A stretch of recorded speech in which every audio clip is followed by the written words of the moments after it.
Let me just summarise what we've done so far with the statistics that we've done in this chapter.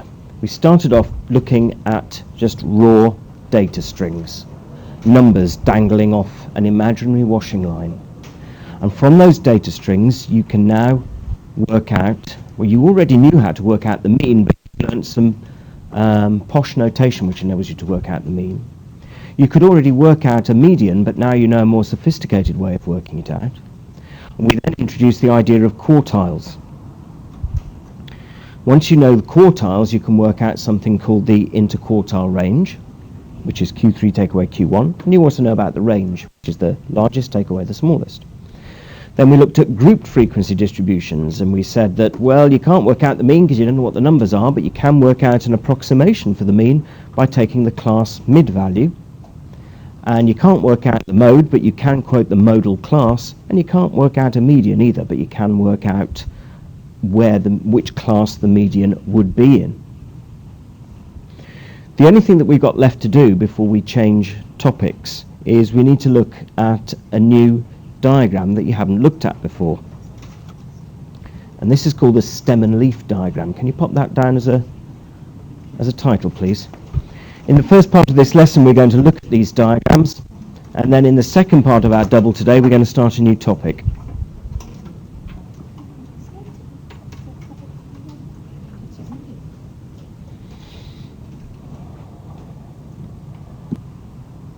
So when it's your turn, call out the first two-digit number that happens to come into your head.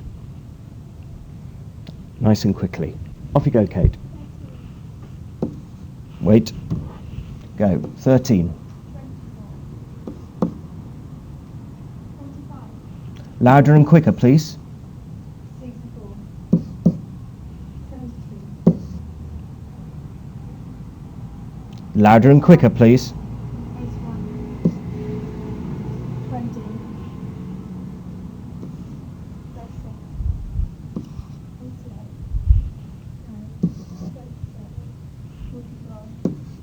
24.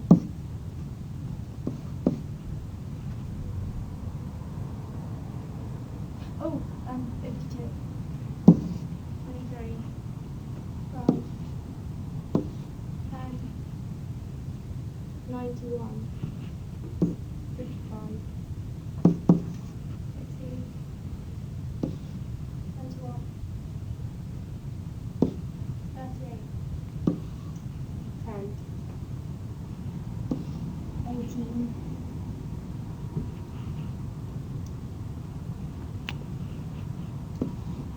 73. Is that it? Yeah. You start with a key. I don't know why I popped 0 at the top. Of course, we didn't need 0 because I asked for a two-digit number, but never mind. If I had have allowed singletons as well, if you'd have said 3, I would have put it up there. That's probably obvious to you. What you're looking at on the board is an example of something called a stem and leaf diagram.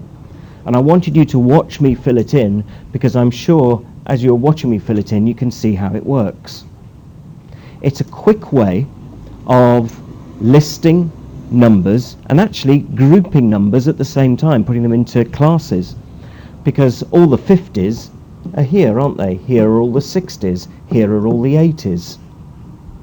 What you're looking at on the board officially is known as an unordered stem and leaf diagram, because I wrote them down just in the order that they came out from you lot.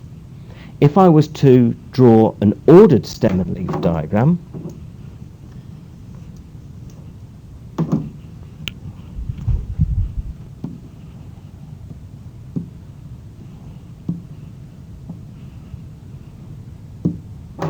then that would look like this.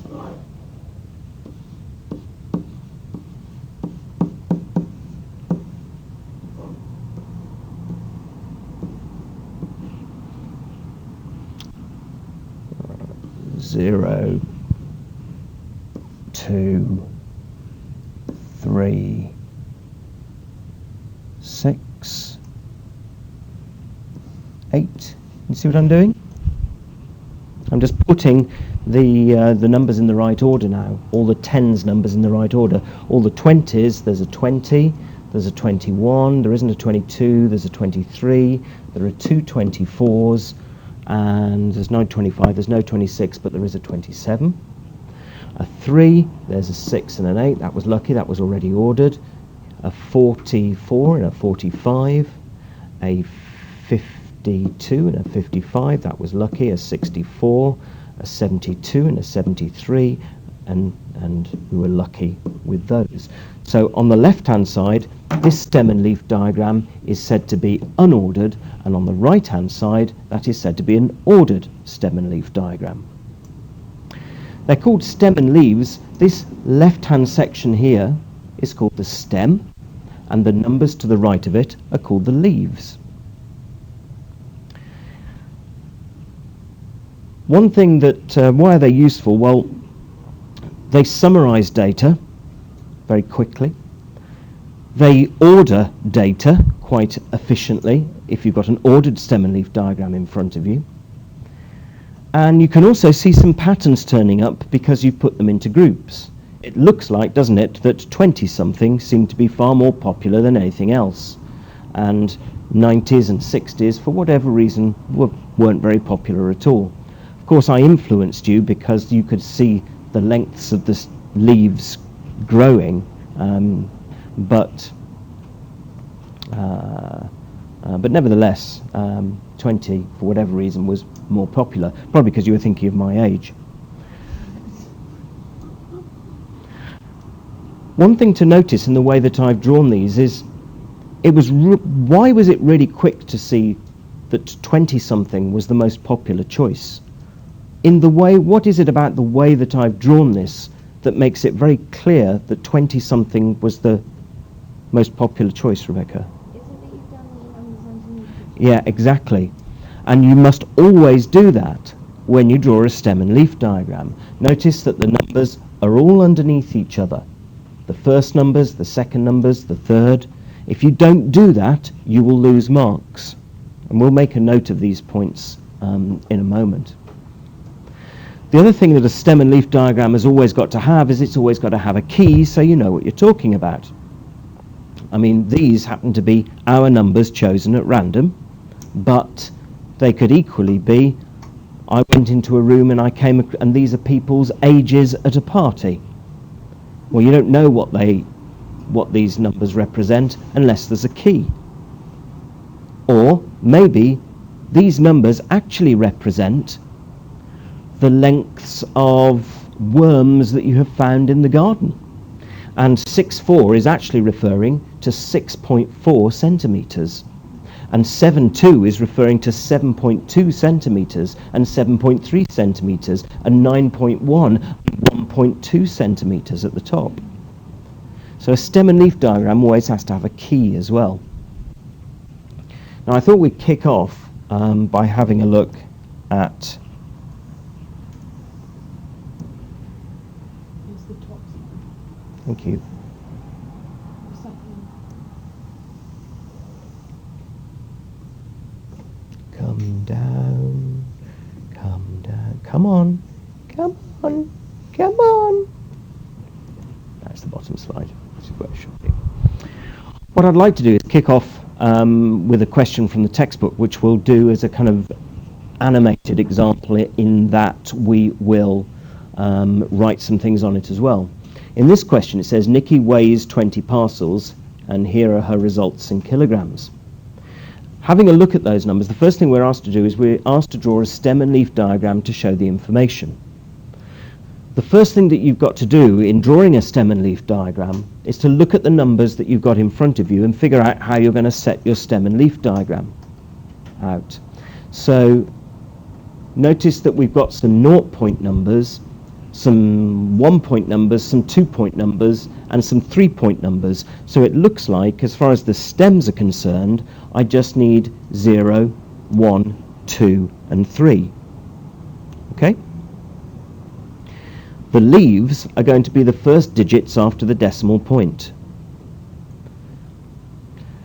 Now you've got to be, sometimes stem and leaf diagrams are good, sometimes they're not so good. The important thing is that the leaves of a stem and leaf diagram must always only ever be one digit. Let's say you had another group of numbers in front of you. Let's say the numbers were 112, 113, 114, 123. The leaves must be one digit, so your stem for these numbers would be that, and then you would have 112, 113, 114, 123. Sorry? Well, if you had more than one digit in your leaf section, then it could be confusing as to when one ended and the next one started. So the vast majority of the time, unless I suppose you could leave a big gap, but the vast majority of the time we just have single digits for leaves.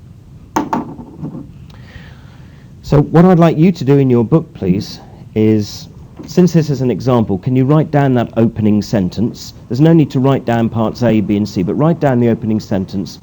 And can you then draw, first of all, an unordered stem and leaf diagram for those data, and can you then order the stem and leaf diagram? Should we write the list? No, there's no need to write the list. I'll tell you what I will do though, is I will tell you that if you want to look at those numbers close up, which is going to be easier than looking at the board, it's question 7, that's on page 273 of the textbook. You might find it easier to look at them in front of you rather than copy them from the board. You're less likely to make a mistake.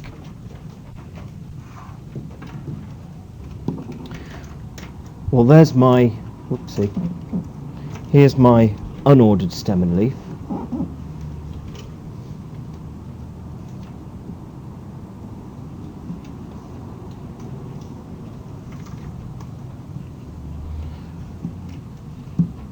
And now I'm going to order it.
Can you check yours against mine? Make sure either of us haven't made a mistake. You put 2 8s in the first. 789, not 788. Are there not two 0.8s? Okay, I'll go with you.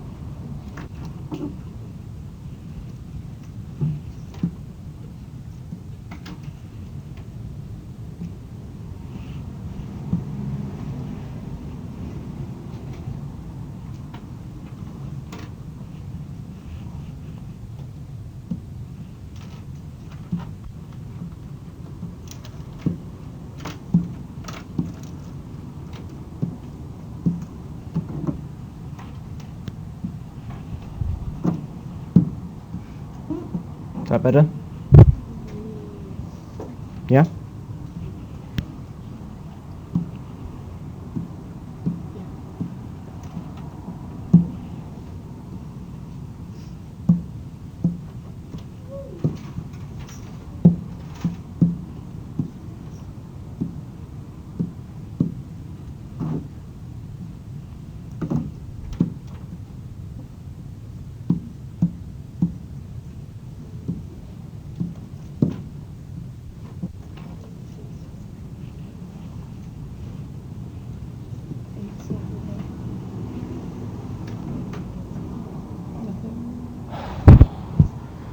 It's just, yeah, Oh, that's God, what I mean. sorry, right now. I thought I'd made another boob.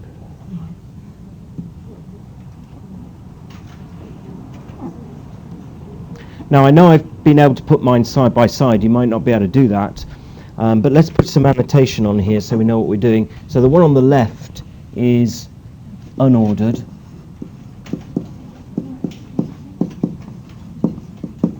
And the one on the right is an ordered.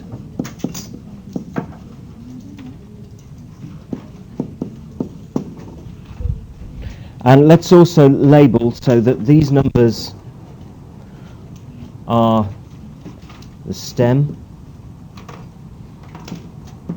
and those are the leaves. There's one thing that I've missed out that we must have, and that's a key. To write a key, what we do is we choose any entry from the stem and leaf diagram, for example 2, 6, and we write down 2, vertical line 6. So you just pick any entry and tell the reader what that means. Or what does 2 vertical line 6 mean in this picture, Holly? 2.6. Means 2.6. We're going to write. 2.6. Do you need to write 2.6 kilograms? That would be good.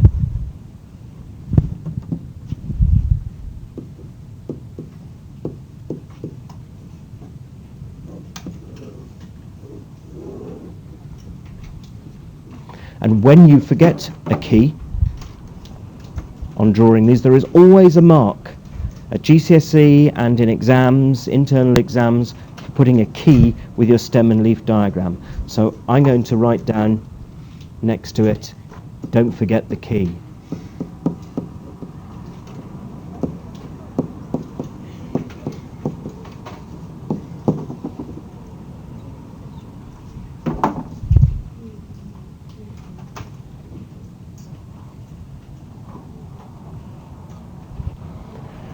And that's as much new work as there is. You just weren't aware of the stem and leaf diagram. Now you are. Use your stem and leaf diagram to work out the range of the weights. Well, it's quick. From using the ordered stem and leaf diagram, we can see that the biggest weight is 3.4 and the smallest is 0.7. So the range would be 3.4 take away 0.7. But that's work that we've already done. To find the median, you would need to know how many data items there are. There are 20 data items. To work out the median, a half of 20 is 10. So the median is located halfway between the 10th and 11th entries. And that you can get from the stem and leaf because we've now ordered it. 1, 2, 3, 4, 5, 6, 7, 8, 9, 10. The 10th is 1.7. The 11th is 1.8, so the median is 1.75. So there's no new work, but you haven't seen this kind of diagram before, and you needed to be aware of it. Anyone want to ask anything? Kiva, I've never known a stem and leaf diagram be so entertaining. Yes, they're obviously your favourite. Any questions? Everyone happy with it? I don't think we need to do loads and loads of you drawing these things out. But you need to know what they're called, you need to know how to draw them, and you need to know how to read data off them. Perhaps one thing we could look at, that I haven't mentioned, are things like this. What you're looking at on the board, this is known as a back-to-back stem and leaf diagram. This is known as a back-to-back stem and leaf diagram. It's kind of obvious how it works, isn't it? They're useful when you're comparing two potentially connected things and you're interested in contrasting them. So here, the right-hand side of the stem and leaf diagram refers to boys and the left-hand side refers to girls. And this is how they did in a science test. So you can see from this that the scores for the girls in the science test, notice the way it's going from the middle out. So the smallest numbers are on the left-hand side for the girls, but for the boys, the smallest numbers are on the right-hand side of the leaves. So the girls scored 31, 36, 37, 39. The lowest score of the boys was 40, so one might be able to argue that, that there are some girls that were much worse than any of the boys. There were also some boys that were much better than any of the girls. Looks like the girls are coming out quite badly. Most of the girls got 50-something, most of the boys got 60-something, so I'm afraid to say it looks like you lot, you didn't revise hard enough for this science paper, did you? Eh? What have you got to say for yourselves? Yes, not good enough. So those are percentages. Find the range of percentage marks for the boys and the girls. Well, let's just do it orally. What is the range for the boys, please, someone? Someone tell me the range for the boys.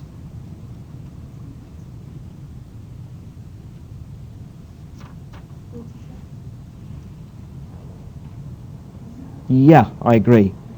Because the biggest for the boys is 86 and the smallest is 40, so the range for the boys is 46. What's the range for the girls? So the range for the boys is 46. Range for the girls? Okay. Is it? So we've got 72, take away 31.